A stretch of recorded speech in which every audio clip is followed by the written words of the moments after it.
आइए मिलकर सुनते हैं मां सिद्धिदात्री की संपूर्ण कथा। नवरात्रि का 9वां दिन एक ऐसी देवी को समर्पित है जो केवल भक्ति ही नहीं देती बल्कि सिद्धियां, शक्ति और मोक्ष भी देती हैं। जिनकी कृपा से भगवान शिव भी पूर्ण हुए, वो है मां सिद्धिदात्री।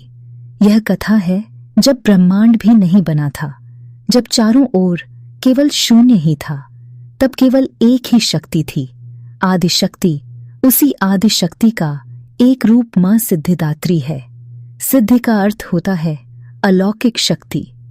मां सिद्धिदात्री अपने भक्तों को 8 प्रमुख सिद्धियां देती हैं।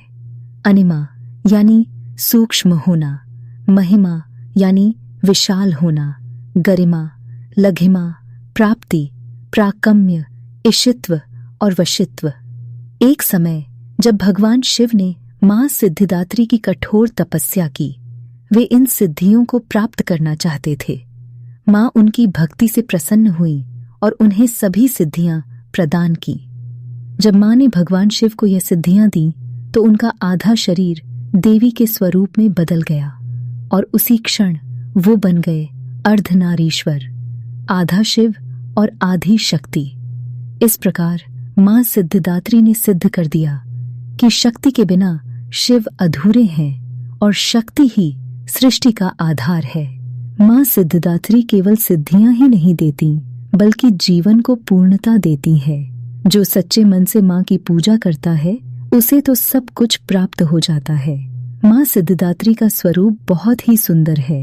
मां की 4 भुजाएं हैं। मां कमल पर विराजमान है। मां के हाथों में गदा है। मां के हाथ में चक्र है। मां के एक हाथ में शंख और एक में कमल है। मां का वाहन सिंह है, लेकिन मां कमल पर भी विराजमान रहती हैं। नवरात्रि के 9वें दिन मां सिद्धिदात्री की पूजा की जाती है।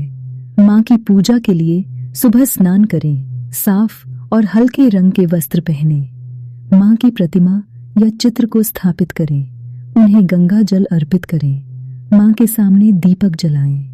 मां को तिल का भोग लगाया जाता है। मां को खीर, हलवा, पूरी, चने का भोग भी लगाया जाता है। मां को कमल या सफेद रंग के फूल चढ़ाए जाते हैं। मां का बीज मंत्र है ओम देवी सिद्धिदात्रेय नमः। मां से प्रार्थना करें, हे मां सिद्धिदात्री, मुझे शक्ति, ज्ञान और सिद्धियां प्रदान करें, मेरे जीवन को सफल बनाएं।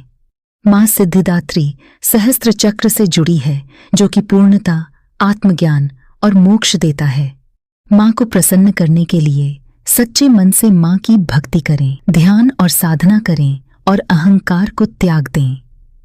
नवरात्रि के 9वें दिन कन्या पूजन करने का विशेष महत्व होता है।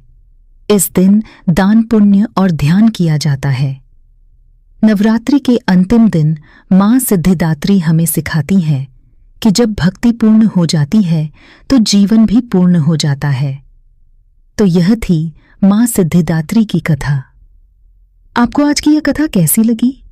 कमेंट करके जरूर बताएं। वीडियो अच्छी को सब्सक्राइब ना किया हो तो सब्सक्राइब करना ना भूलें। धन्यवाद।